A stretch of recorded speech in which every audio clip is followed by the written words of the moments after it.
The Shadows of Blackstone Hall. Chapter 1. Arrival on the clifftop. On a bleak March evening, with the wind worrying the treetops and the sky the colour of old slate, a hired carriage creaked and lurched along the rutted lane toward Blackstone Hall.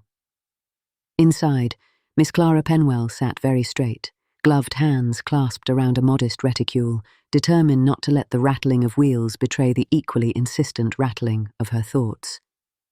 Governesses were not in such comfortable supply that they could afford to be choosy. Yet even a practical woman like Clara could not entirely dismiss the murmurs that had followed the offer of this post. Blackstone Hall, a reclusive master, a tragic fire, a scarred man who shunned society, a child orphaned and brought up on the northern cliffs. These were the phrases that had clung to her journey as stubbornly as the mud to the carriage wheels. And yet, when the position was offered, respectable, decently paid, with one young pupil, she had accepted almost at once. There was, beneath the whispers, something that tugged at her curiosity, the promise of a house with secrets, and a man who kept them. The carriage at last drew up before an iron gate flanked by stone griffins whose weathered eyes regarded the world with unyielding suspicion. Beyond the gates, a gravel drive curved toward a dark, sprawling house crouched on the edge of the cliffs, its windows glinting faintly in the fading light. "Blackstone Hall, miss," the driver announced, though the place could surely be no other. Clara stepped down, drew her cloak closer against the wind, and walked toward the great oak doors. She had been instructed that the housekeeper would receive her. The master did not, as a rule, greet new employees. The heavy knocker had scarcely fallen twice when the door opened to reveal a thin, stern woman with a tightly coiled grey bun and an air of efficient command. "You must be Miss Penwell," she said. "I am Mrs. Weatherby, the housekeeper. Come in at once. The wind will strip the flesh off your bones if you linger." Clara obeyed, stepping into a hall of dark-panelled wood, the air faintly scented with beeswax and smoke. Candles glowed from sconces along the walls, casting long shadows that seemed to watch her just as intently as the carved griffins outside. "Your room is ready," Mrs. Weatherby continued, already moving down the corridor with brisk strides. "You may refresh yourself there. You will meet Miss Eleanor after tea." "Miss Eleanor is my pupil?" Clara asked, keeping pace. "The master's niece," Mrs. Weatherby confirmed, 8 years old, bright, spirited, and apt to curiosity, much like her new governess, I suspect. Clara flushed, though there was no malice in the housekeeper's tone. She was shown to a modest but comfortable room on the upper floor, with a narrow bed, a small writing desk, and a window that looked out over the restless grey sea. For a moment, standing there with her gloved fingers resting lightly against the pane, Clara felt a flutter of something unexpected. Not fear, not apprehension, but anticipation. This was a place where lives had collided with misfortune, where people had been changed and marked. Blackstone Hall had stood through tragedy. She wondered, as she unpacked her few possessions, whether it would allow her to stand as well, or if it would reshape her too. An hour later, she was shown into a sitting room warmed by a crackling fire. A small girl stood at the hearth, turning from it with the quick, almost bird-like movements of a child, not yet confined by self-consciousness. "This is Miss Penwell, Eleanor," Mrs. Weatherby announced. "Your new governess." The girl had a tumble of dark curls and serious hazel eyes that studied Clara with frank interest. "Do you like French?" Eleanor asked without preamble. "Under certain conditions," Clara replied, amused. "It depends whether French is behaving itself." Eleanor's mouth curved. "Then we shall get along," she declared. "French seldom behaves for me." Mrs. Weatherby made a sound that might have been a suppressed sigh. "Miss Eleanor, mind your manners." "I am minded," Eleanor said serenely, before turning back to Clara. "You have been to London, I suppose. Is it as noisy as they say?" Are there really shops upon shops, and people in all manner of carriages, and gentlemen in very tall hats? There are indeed a great number of hats, Clara admitted, though I cannot promise every one of them is very tall. Eleanor's smile widened. Clara had just begun to think that, whatever the house and its master might prove to be, the child at least would be no hardship, when the door opened once more. Silence fell at once. Mrs. Weatherby straightened, Eleanor's eyes lit. In the doorway stood a man. He was tall and broad-shouldered, dressed in a dark coat impeccable in its cut, but worn with a certain carelessness, as if its wearer gave little thought to fashion. His hair, dark and slightly longer than current taste dictated, fell over his brow. But it was his face that commanded Clara's attention. Along the left side of his cheek and climbing toward his temple ran a pale, jagged scar. The skin about it was drawn tight, pulling slightly at the corner of his eye and the line of his mouth. It did not disfigure so much as mark him, signalling pain endured and survived, but not yet entirely relinquished. "Uncle Henry!" Eleanor cried, darting toward him. "This is Miss Penwell. I like her." The man's gaze moved from Eleanor to Clara. For a moment, he seemed almost to brace himself, as if facing a blow he expected to land. "Miss Penwell," he said. His voice was low and steady, unexpectedly musical. "Welcome to Blackstone Hall. I trust your journey was not overly disagreeable." "It was bracing, sir," Clara replied, summoning a calm smile. "But I am very grateful to have arrived." His eyes, one a clear grey-green, the other slightly shadowed by the puckering of the scar, rested on her with a curious intensity. Then, as if aware of his own gaze, he looked away. "You will find Eleanor eager to learn," he said. "Her parents would have wished her to receive the best education possible." A faint tightening passed over his features at those words. Her parents. The phrase hung in the air, heavy with unspoken history. "I shall do all in my power to meet their wishes," Clara answered gently. He inclined his head. "If you find anything lacking," he said, "you may address your concerns to Mrs. Weatherby. She has run the household with admirable competence." Mrs. Weatherby sniffed, which for her was tantamount to a blush. There was a brief, awkward pause.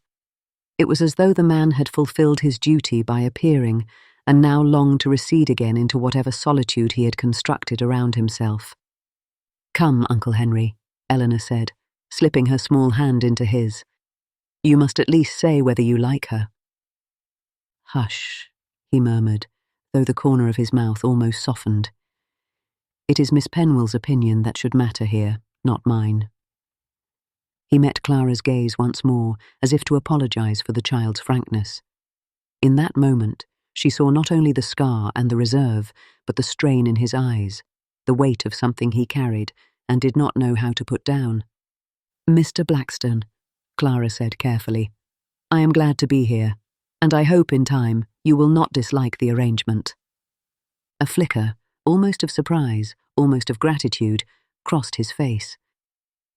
"We shall see," he said quietly. Then he turned to Eleanor. "Do not torment Miss Penwell with questions all at once. She has only just arrived." "I am not tormenting her," Eleanor protested. "Am I, Miss Penwell?" "Not in the least," Clara replied.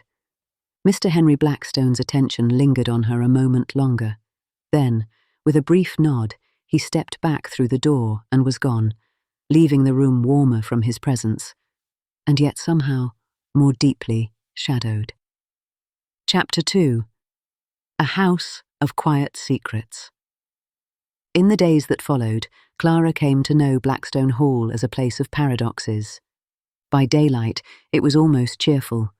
The rooms were large and well-proportioned, with windows that let in the pale northern light. The gardens, though a little neglected at the far edges, still bore the traces of careful planning. Gravel paths, clipped hedges, a small rose garden sheltered from the worst of the sea winds. Eleanor loved to dart along those paths, reciting French verbs or multiplication tables as though they were some new game.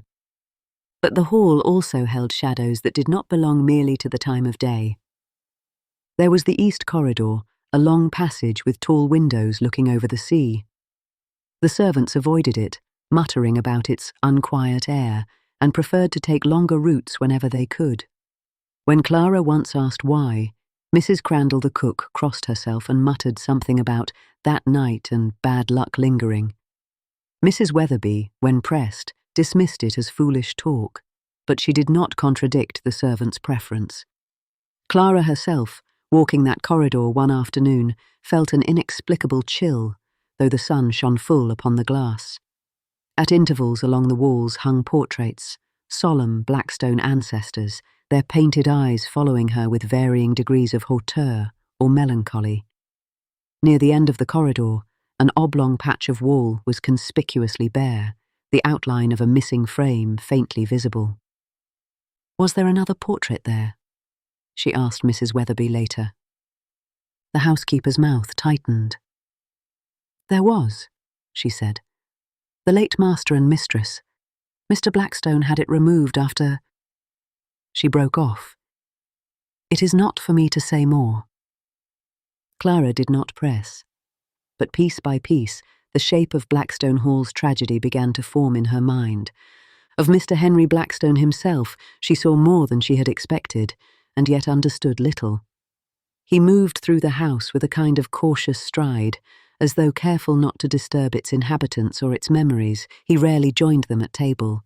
More often he took his meals in the study, or walked alone along the cliff paths, hands clasped behind his back, as if in constant conversation with thoughts he would not share. Yet he was not unfeeling. Clara saw once, through the slightly ajar library door, a scene that stayed with her long after. Eleanor sat curled beside him on a worn leather sofa, her curls spilling over his arm as she leaned against him. He held a book open, his scarred left hand turning the pages with careful precision, his voice low and rhythmic as he read aloud. Eleanor watched him, rapt, her thumb unconsciously rubbing a small circle against his sleeve, as if to reassure herself that he was real and present. It was such a simple, intimate tableau that Clara felt almost an intruder. Quietly, she withdrew before he could notice her. She found herself thinking of that scene later, lying wakeful in her narrow bed. The scars he bore, the reserve he maintained, these things should have rendered him forbidding, yet they did not. Instead, they lent him an air of deep, silent caring that moved her far more than easy charm could have done. She chastised herself, of course. A governess could not afford idle fancies about her employer. Her business at Blackstone Hall was to teach, to guide, to maintain propriety, not to speculate about the inner life of a man whose past was marked in fire. Still, the thoughts persisted, as persistent as the sea wind battering the cliffside. It was in the library that they first spoke together at length. Clara had gone there after Eleanor's lessons to return a treatise on geography. The room was lined floor to ceiling with shelves, interrupted here and there by tall windows that admitted a grey but steady light. Leather-bound volumes stood shoulder to shoulder in ranks, silent guardians of knowledge and memory. She assumed the room empty, but as she entered, she saw Mr. Blackstone seated at the far end of the long table, a single lamp casting a pool of light over papers spread before him. His left sleeve was rolled back, exposing the extent of the old burn. Puckered skin running along his forearm, the muscles stiffened, the fingers not quite straight. His right hand held a pen, moving with slow deliberation.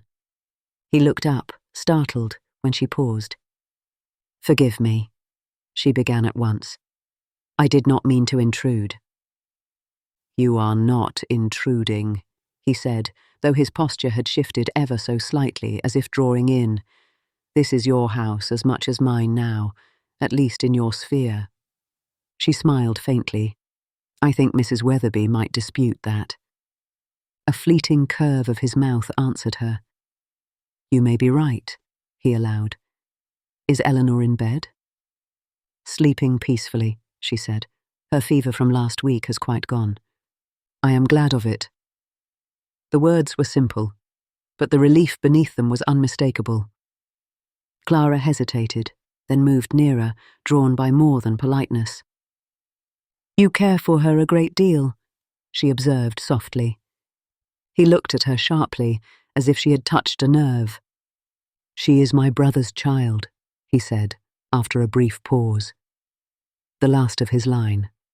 "She deserves more than I—" He broke off. "More than you," she prompted gently. His gaze slipped away to the window and the dark line of the sea beyond. "More than I am suited to give," he finished.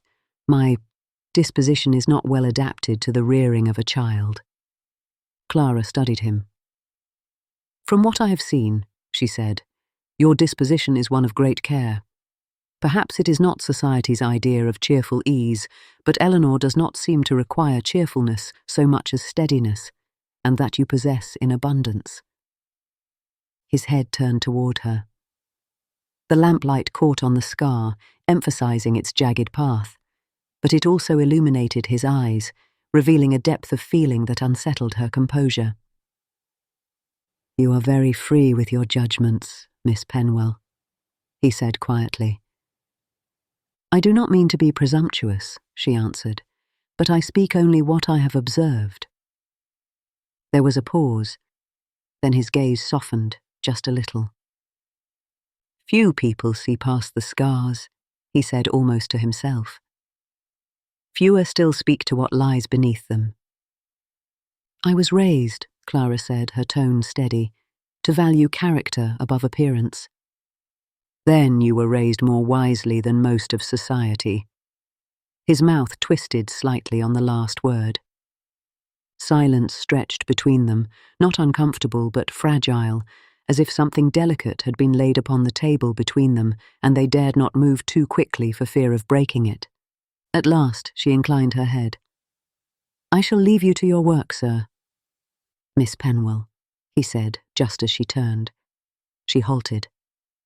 "I thank you," he said, his voice low, "for what you have done for Eleanor." She laughs more now. I had almost forgotten the sound.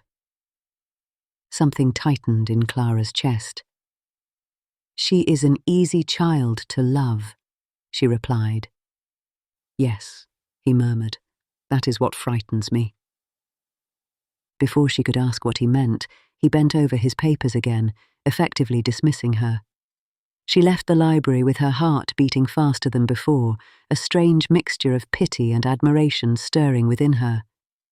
It was, she suspected, a dangerous mixture. Chapter 3. Night of Storms. Spring came reluctantly to the northern cliffs. The wind remained sharp, though now it carried the scent of thawing earth. Daffodils poked their bright heads through the dark soil in the sheltered parts of the garden, and Eleanor pounced on them with delight, insisting on learning the Latin names of flowers as eagerly as any child might learn a new game. One week, however, the cheerful routine was broken. Eleanor developed a fever. It came upon her quickly. One day she was racing along the corridor, reciting dates from English history. The next, she lay flushed and restless in her bed, her small hands hot and dry, her eyes unfocused. Clara remained with her almost constantly, bathing her brow with cool cloths, coaxing sips of broth between her lips. Mrs. Weatherby administered the remedies prescribed by the physician from the nearest town, a grim man who smelled faintly of herbs and horsehair and seemed to consider any ailment short of death an inconvenience. Throughout those anxious days, Mr. Blackstone moved like a ghost along the corridor outside Eleanor's room. He rarely entered, but his presence could be felt. Hovering just beyond the threshold, Clara glimpsed him more than once standing at the window at the far end of the passage, his hands braced against the frame, his gaze fixed on some point beyond the sea. On the third night, a storm rolled in from the water, as if the sky itself were echoing the tumult within the house. Thunder shuddered overhead. Lightning cast momentary harsh relief across the walls. Eleanor, spent by fever, at last sank into a deeper, quieter sleep. Her breathing eased. The bright flush faded to a more ordinary pallor. Clara, exhausted but unable to rest, stepped out into the corridor, drawing the door closed with great care. Mr. Blackstone was there, as she had half expected, standing by the window with his back toward her, shoulders tense. "You should rest, sir," she said softly. He started, then turned, the lightning from outside briefly illuminating the scar upon his face, making it stark and almost savage. "So they tell me," he replied, attempting a smile that did not reach his eyes. "But I find sleep elusive." "Eleanor has turned the corner," Clara reassured him. "Her fever has broken. The doctor believes she will recover fully." The rigid set of his shoulders eased, but only slightly. "I am glad," he said. Then, after a moment, "I am also afraid." Clara frowned. Afraid? Of what? He looked past her, down the corridor toward the closed door of Eleanor's room. "Of how close I came to losing her," he said. "Of how close I have already come to losing everything." Thunder grumbled in the distance. The candles along the wall fluttered. Clara moved a little nearer, though she kept a respectful distance. "Mr. Blackstone," she said carefully, "forgive me if I overstep, but you speak as though you alone stand between Eleanor and disaster." "Aren't I?" he asked bitterly. "I am the one who failed her parents. It is only my poor efforts that stand in for what ought to have been theirs." His words were so raw, so unexpected, that she stared at him. "You did not fail them," she said at once. "You could not have—" "You do not know what happened," he cut in sharply. "No," she admitted, "I do not, but I cannot believe—" "Miss Penwell," he interrupted again, this time with less heat and more weariness, "you are owed the truth. You came to this house with no understanding of its history. You deserve to know what manner of man you serve." The storm outside surged, rain slashing against the glass. The house seemed to hold its breath. Slowly, Clara nodded. "If you wish to tell me, sir," she said, "I will listen." He turned back to the window, but his voice, when he spoke, carried clearly in the narrow corridor. "2 years ago," he began, "Blackstone Hall was not so quiet as it is now. My elder brother, Jonathan, and his wife, Amelia, were alive. The house was full of their guests, their laughter, their arguments about politics and reform and the duties of the landed classes. My brother was a man of strong opinions. He believed in changes that many of our neighbours considered dangerous. He supported certain miners in their dispute with a local magnate. He spoke against cruel factory conditions. He took unpopular stances." He paused, jaw tightening. "There were threats," he continued, "anonymous letters, ugly words thrown at him in taverns on the road. He laughed at them. I did not. We argued. I begged him to be more cautious. He told me I worried too much. His scarred hand closed into a fist. The fire began in his study," he said. "Late, very late. I was sleeping in my own room down the corridor. The smoke woke me. By the time I reached the study, the flames were already insatiable. I tried to reach them. Jonathan, Amelia. But the heat drove me back. I could not see. I could scarcely breathe." His hand moved unconsciously to his face, fingers brushing the scar. "I do not remember how I found Eleanor," he said. "Some instinct, perhaps. She was in the nursery. I carried her out.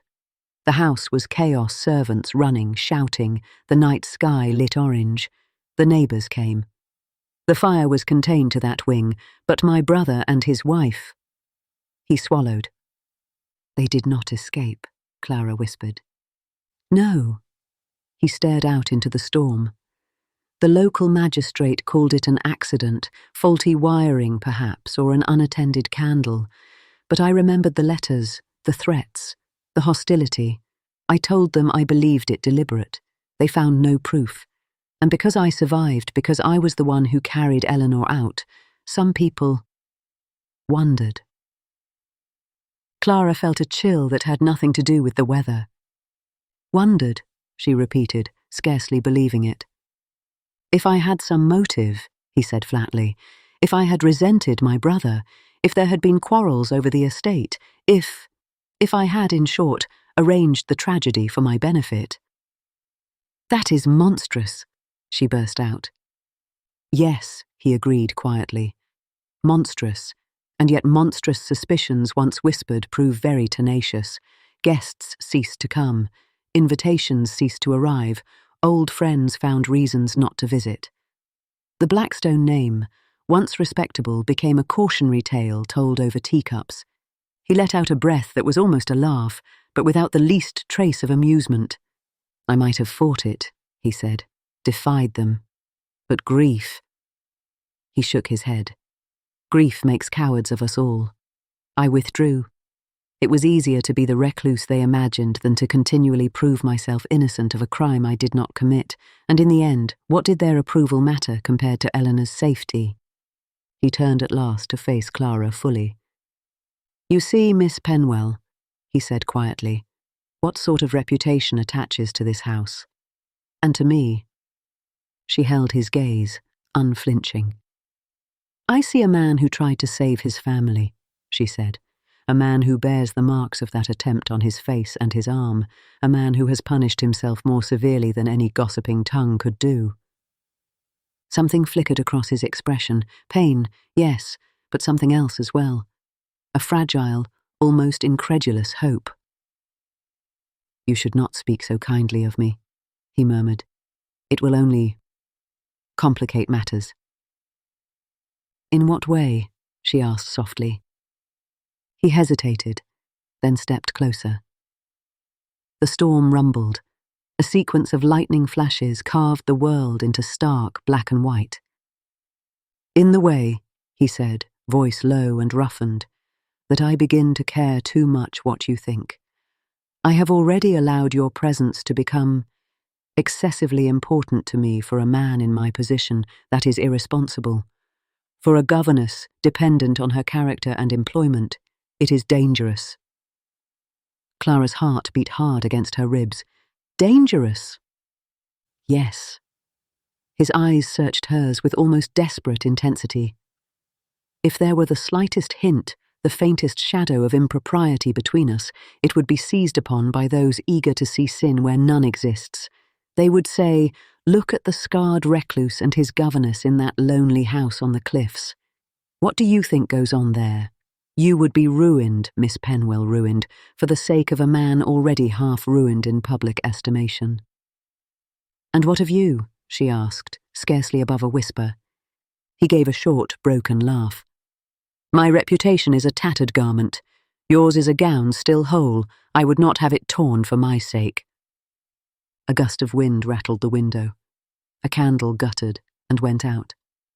She drew a breath that felt like stepping off a cliff. You speak as though some feeling exists between us, she said. If that is your fear, is it unfounded? The corridor seemed to narrow around them. He closed his eyes briefly, as if the confession cost him dearly. It is not unfounded, he said, from my side at least. I will not pretend indifference. You have brought light into this house, Miss Penwell, into Eleanor's life, into mine. And his hand clenched. I care for you more than is wise. Clara's vision blurred for a moment. You need not bear that alone, she said, her voice trembling but clear. It is not unequal, this unwisdom. He stared at her, breathing unsteady. Clara, he whispered, her name escaping before he could recall it. The sound of it, softened by his rough voice, settled around them like a vow. His hand lifted, hesitated in mid-air, then brushed gently against her cheek. The touch was feather-light, reverent, as though he feared she might shatter beneath his fingers. They stood suspended in that fragile, blazing moment, the storm roaring outside, the house utterly still around them. Then a floorboard creaked somewhere behind them. The spell broke. He snatched his hand back, colour draining from his face. "This cannot be," he said hoarsely. "For your sake, Clara, if not for mine. We must guard ourselves. For Eleanor. For you. I cannot be the cause of your undoing." She opened her mouth to answer, but he had already turned away, retreating into the shadows at the far end of the corridor. Clara remained where she was, one hand pressed to her cheek where his fingers had brushed it, her heart pounding in time with the thunder she knew, with a clarity that left no room for doubt that something irrevocable had occurred. There were many kinds of danger in the world: fire, wicked men, gossip. But the greatest danger, she thought as she returned to Eleanor's room, might be love itself, arriving when least expected, demanding a courage she was not yet sure she possessed. Chapter 4. Love in the Light. In the days that followed, outwardly little changed. Lessons resumed. Eleanor's strength returned, her questions once more tumbling over one another in cheerful disorder. The household routines settled back into their quiet rhythms, but beneath that surface, everything had altered.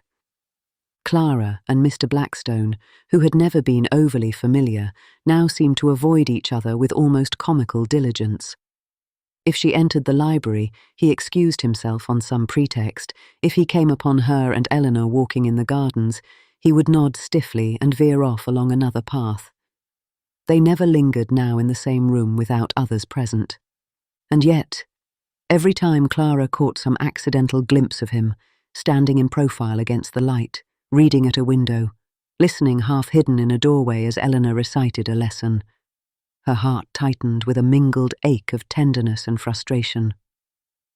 She could not pretend the storm-lit confession had been a figment of her imagination. She knew the truth now. He loved her, or very near it, and she had crossed that invisible boundary somewhere between her arrival at Blackstone Hall and that night in the corridor. What fate, then, awaited them? A lifetime of unspoken feeling, of carefully averted eyes and words left hanging in the air. The answer, as it happened, arrived in the form of Mr. Dudley Farnham. He came on a bright, deceptive morning, when the sky was unusually clear and the sea almost blue. A carriage with ostentatious crestwork pulled up before the house, and a stout gentleman with a florid complexion and an air of self-satisfaction presented himself at the door. Mrs. Weatherby, when she announced him in the drawing-room, did so with a stiffness that suggested disapproval barely held at bay. "Mr. Dudley Farnham, sir," she said. Clara had been in the room, reviewing composition exercises, while Eleanor practiced scales at the pianoforte. At the sight of the visitor, Eleanor's fingers faltered. "I do not like him," she whispered to Clara. "He pinched my cheek once and called me little heiress, as if it were a joke." Clara murmured for her to continue playing. Mr. Blackstone entered a moment later. At the sight of the visitor, his expression hardened. "Farnham," he said, "you are a long way from your usual haunts." Farnham spread his hands in a parody of good cheer.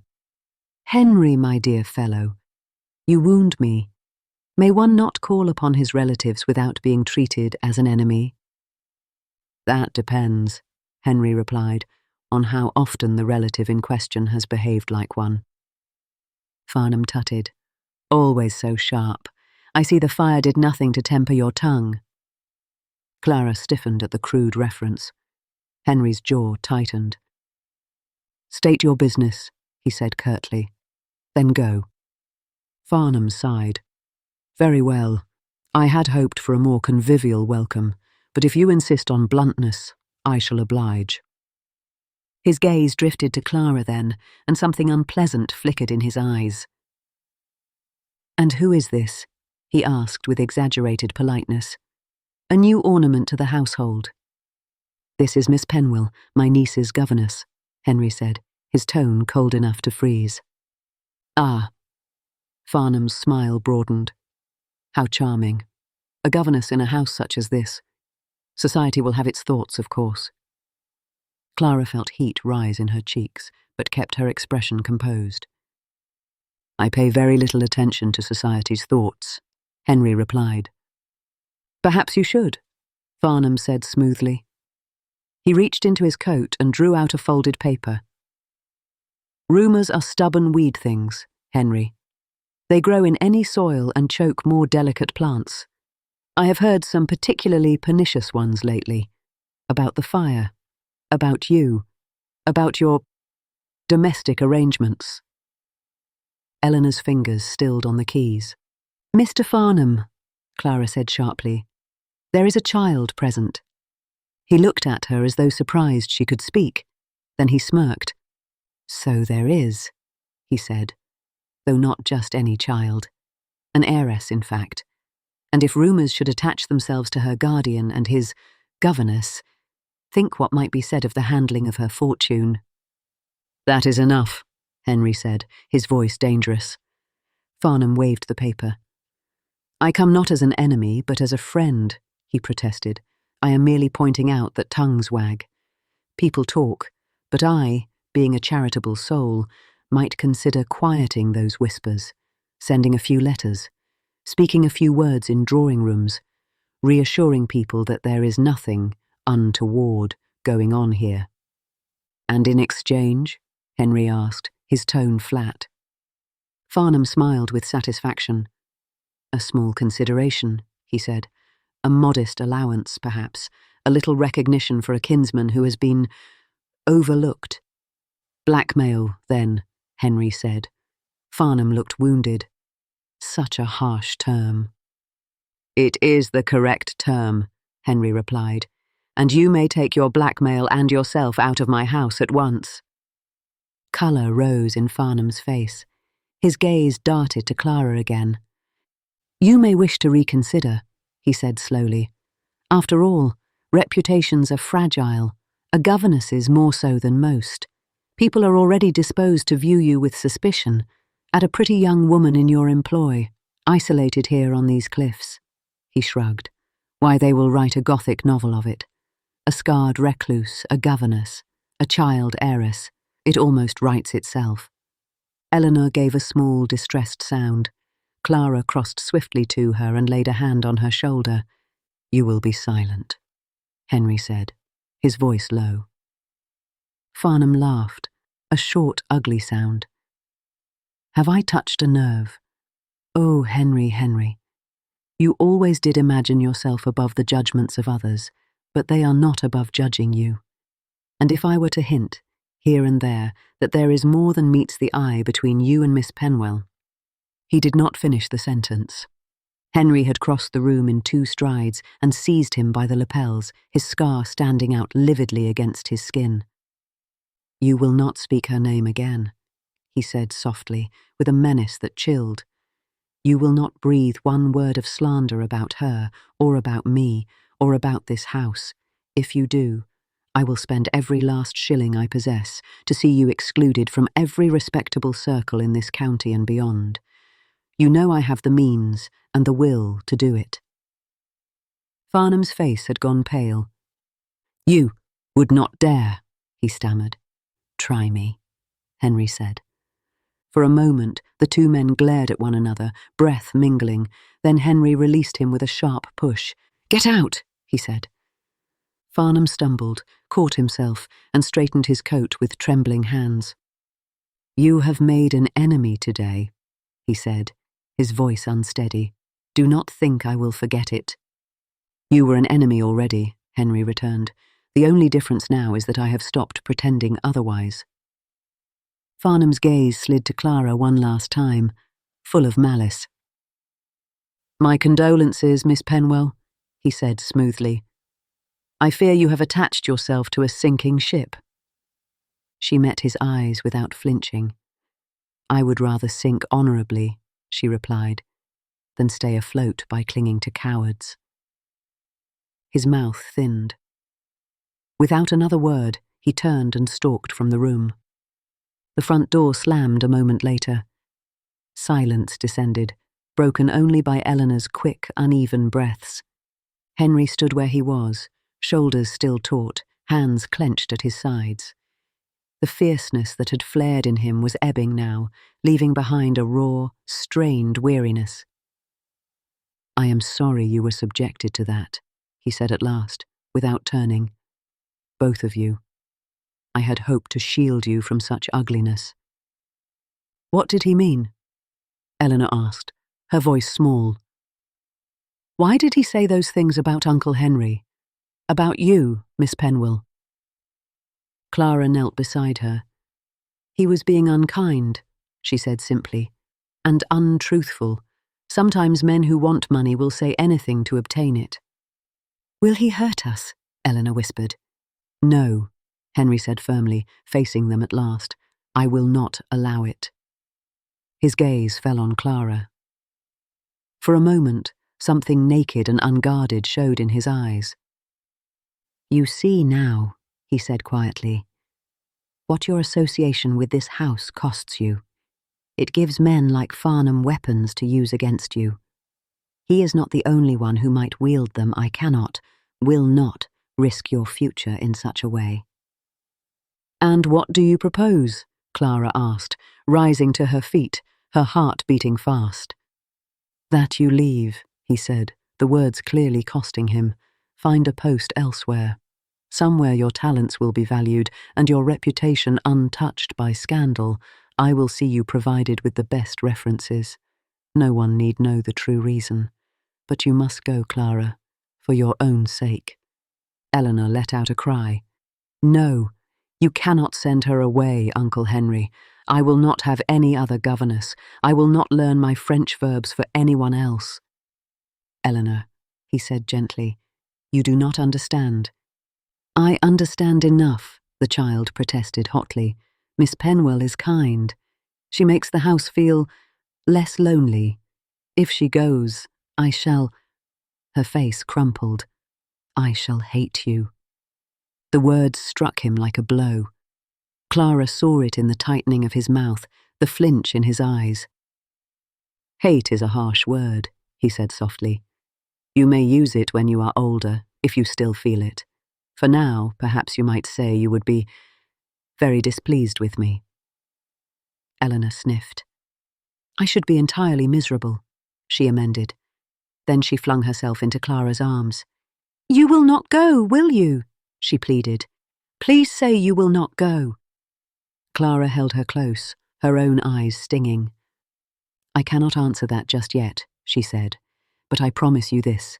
Whatever happens, I will not leave without saying goodbye properly, and I will always care what becomes of you." Eleanor clung to her a moment longer. Then she pulled away and fled the room, leaving Henry and Clara alone. For several seconds neither spoke. The silence seemed to press upon them, filled with all the things they had not said. "Do you truly wish me to leave?" Clara asked at last, her voice low. "Wishing and requiring are not the same," he replied. "If it were only a matter of desire, I would chain the gates to keep you here." She took a step toward him. "Then why?" "Because love," he said, the word breaking from him, "is not enough. Not in a world that delights in tearing apart those it does not understand. You deserve safety, security, the chance to marry if you wish it, without whispers following you down the aisle. I can offer you none of that." She let out a breath that was almost a laugh, though there was no mirth in it. "You speak of love as though it were a burden you alone carry," she said. "Do you imagine I am unaffected, that my heart has remained conveniently untouched?" He stared at her, stricken. "Clara, do not—" "I will," she interrupted. "For once, I will not let you decide everything on my behalf. I know what I risk. I am not a child. I know what scandal can do to a woman, but I also know this. I would rather face the sharpest tongues in England with you at my side than spend the rest of my life safe, respectable, and half alive without you." The words hung between them, shimmering. He shook his head, as if struggling to believe what he heard. "You cannot mean that." "I do," she said simply. "I love you, Henry Blackstone. not in ignorance but fully aware of your past, your scars, your stubborn, infuriating honor. I love you, and I choose you, scandal and all, if it comes to that. He swayed slightly, as though the ground beneath him had shifted. Clara, he whispered, and this time her name was a prayer. You should not give me such power over your life. You already have it, she replied. I am merely acknowledging what is. Somewhere deep within him, long-held defences crumbled. The guilt, the isolation, the belief that he was unworthy of love, all these had built walls around his heart, but her words, so steady and sincere, had found the hidden cracks and widened them. Slowly, as though approaching something sacred, he crossed the space between them. If I allow myself to hope, he said, if I dare to take what you offer, I must do it honestly. We cannot live in half-light, no furtive glances, no secrets. If we are to stand together, then we must do so beneath the full gaze of the world. Then we shall, she answered. He reached for her, his scarred hand trembling slightly, and drew her into his arms. This time there was no hesitation, no flinching. His embrace was firm, steady, and when he lowered his head to kiss her, it was with a tenderness that spoke of all the lonely years that had come before. The kiss was not wild or desperate. It was something far more dangerous. A promise. When they parted, his forehead rested against hers for a moment, their breaths mingling. I will do all I can to protect you, he said. But I will not deny you, if you insist on sharing the risk. I am not noble enough to refuse you twice. Good, she whispered. I have had enough nobility for a lifetime.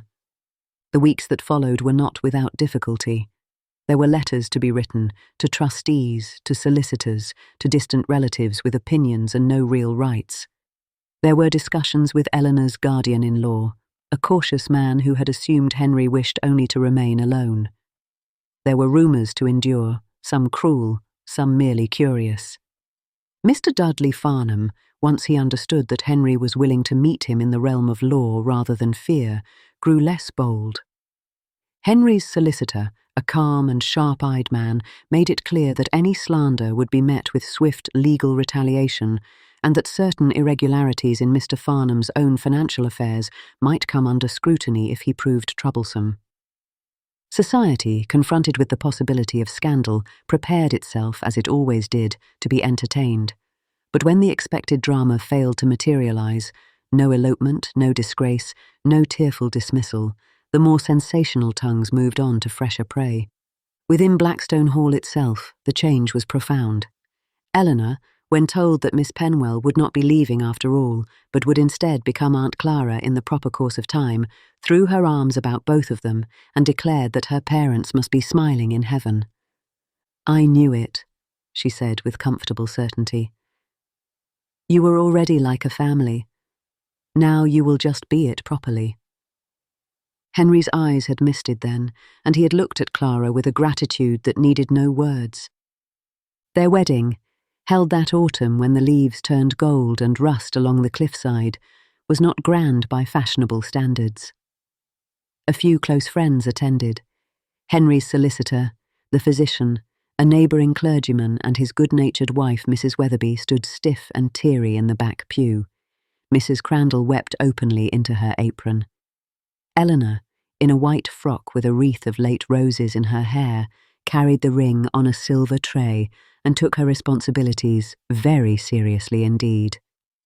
When Henry and Clara stood together before the small village church's altar, sunlight slanting through the stained glass to touch his scar and her veil with equal warmth, there was a sense, not only for them, but for all present, that something long shadowed had at last come into the light. The vows were spoken, the rings exchanged. When the clergyman pronounced them husband and wife, Henry took Clara's hands and held them as though he would never let them go. Outside, the sea crashed endlessly against the cliffs. The wind tasted of salt and distant storms. But within Blackstone Hall that evening, the lamps burned steadily, the hearths glowed bright, and laughter, a sound that had once been scarce, echoed down its corridors. In the east passage, where once a bare patch of wall had marked the spot where a portrait had been removed, a new painting would one day hang. It would show a man with a scarred face and steady eyes, a woman with quiet strength in her posture, and a child between them holding a book and a small bouquet of wildflowers. Those who saw it in years to come would speak of how the fire that once threatened to destroy the Blackstone family had, in the end, refined it instead. And they would say that love had returned to Blackstone Hall in the most unexpected form, not as a grand passion proclaimed in ballrooms, but as a steadfast devotion built in the schoolroom, in the library, in whispered conversations along storm-lit corridors. And if, on certain windy nights, the beams of the house creaked and the candles flickered, as though remembering past fears, the new mistress of Blackstone Hall had only to reach for her husband's hand. His fingers, still a little stiff from the old burns, would curl around hers with unshakable warmth. In that touch, in that shared gaze, lay all the proof either of them needed that the shadows of the past had finally given way to morning. The end. If you've enjoyed this story of love, redemption, and quiet courage, don't forget to like, subscribe, and ring the bell, so you'll be the first to hear our next Regency romance on the Regency Gazette channel. Thank you for listening.